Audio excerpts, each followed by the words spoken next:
and I am back with another One Piece video, and this is every race in One Piece explained. Now, the only race I know about is Fishman.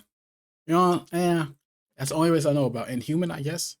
I don't know. But anyways, man, hit the like button, comment down below your favorite race, and subscribe. Let's get into the video. Hello and welcome to the Grand Line Review, your source for everything One Piece, and today I would like to go through a bit of a journey of this incredibly diverse world in order to examine all of the different races that exist within One Piece. Hello. It's pretty easy to forget because we spent literal decades slowly introducing and exploring the— Hey, y'all see that? Hold on, let me move me out the way. Hold on. Y'all see that? Y'all see him with the little... I can't see my mouse. Oh my god. But he on top of Zoro. Pause. With the little horn. What the? Is he a human?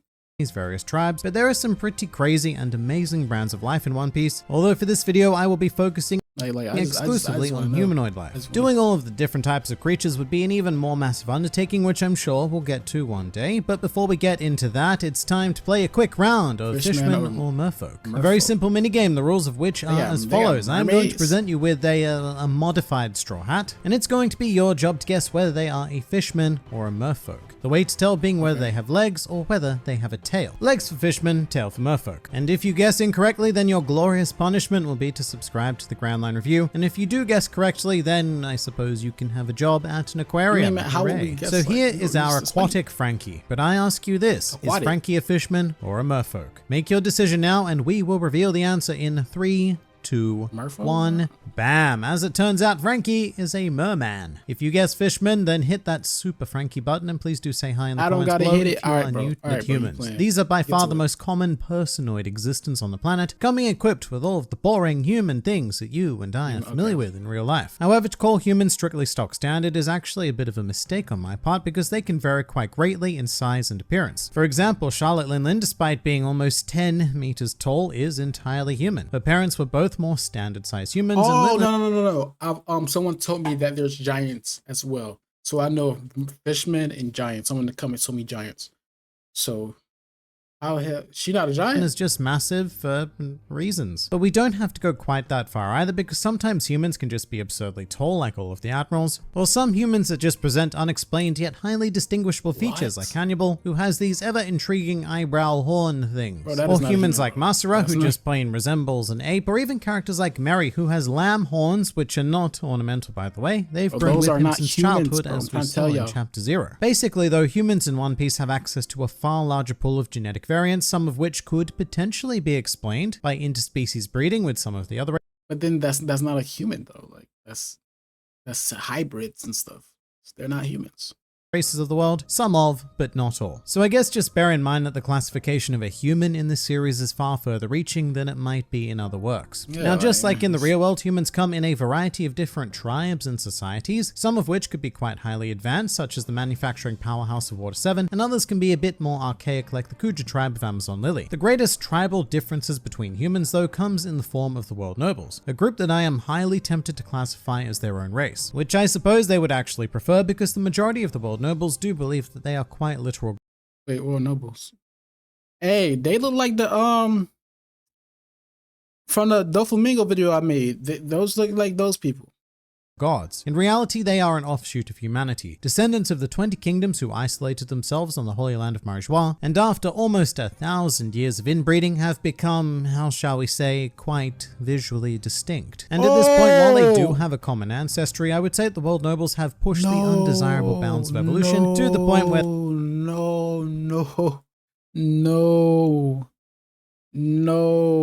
why? Oh my god, why'd he do that? Oda, why'd you do that? No, bro, this is like Sweet Home Alabama, bro. This is the kings and queens bloodlines. This is what they're talking about, bro.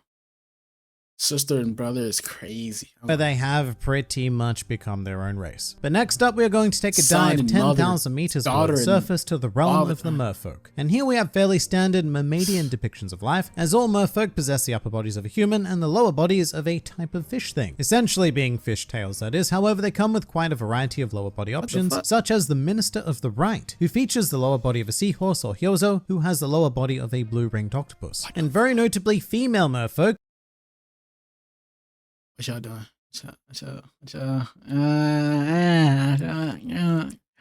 Y'all nasty, I'm telling you. Being mermaids, gain a special ability to split their tail when they turn 30, and this allows them to walk on land and even mimic humans with the assistance of pants. As 30, female merfolk, being mermaids, gain a special ability to split their tail when they turn 30, and this allows them to walk on land and even mimic humans with the assistance of pants, as was proudly displayed by Kokoro, the very first mermaid the Straw Hats met. However, mermen do not receive this ability at any stage in their lives. And just as a matter of class, merfolk is seen as the upper echelon of sea life, and in fact all of Fishman Island is ruled over by a family of merfolk helmed by King Neptune. And royal mermaids are also particularly important because the power of the ancient weapon Poseidon gets passed through them, although it's not always active. Currently it resides within Princess Shirahoshi, and it's very active. But moving to fishmen, this race sees a more solid blend of humanoid and aquatic characteristics. Fishmen come equipped with legs, which is the primary reason why they are much more commonly seen on the surface than merfolk. Fishmen and merfolk are not so far removed from each other though, and they are more than capable of breeding, which will result in an equal chance of a fishman or merfolk child. Fishmen can also breed with humans as well, as seen in human-fishman hybrids such as Dellinger. However, fishmen represent a distinct underclass of the sea and in fact the world at large. Fishmen tend to live in the far more underprivileged areas of Fishman Island, and on the surface, fishmen have a history of being persecuted by humans. So wait, who's stronger, fishmen or like the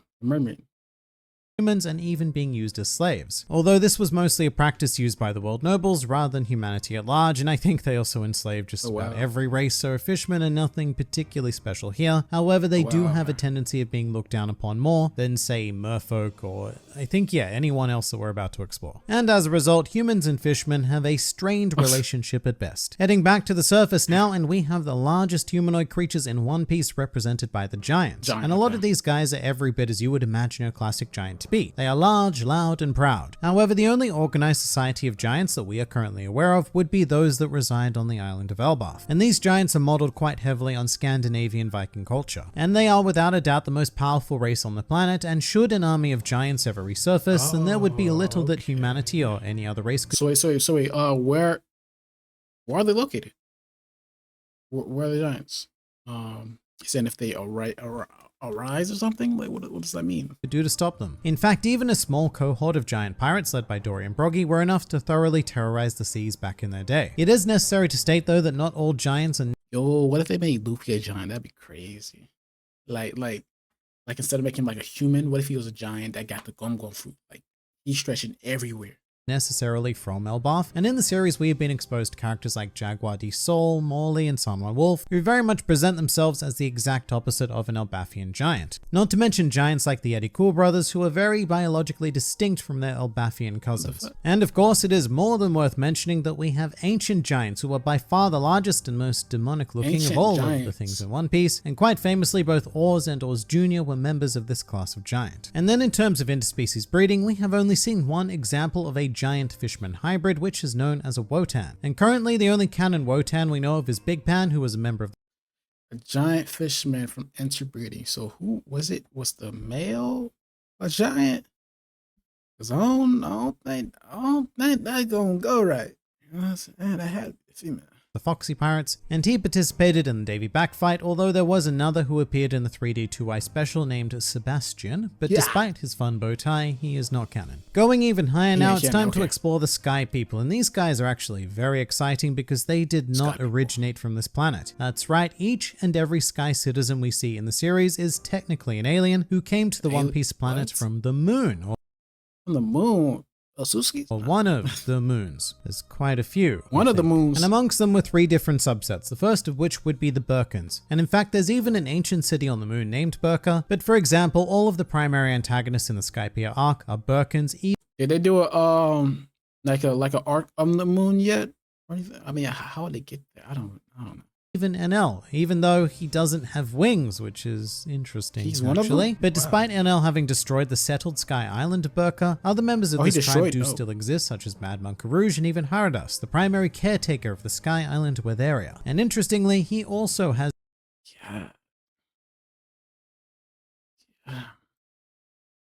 not been shown to— what's going on right here? Like, what the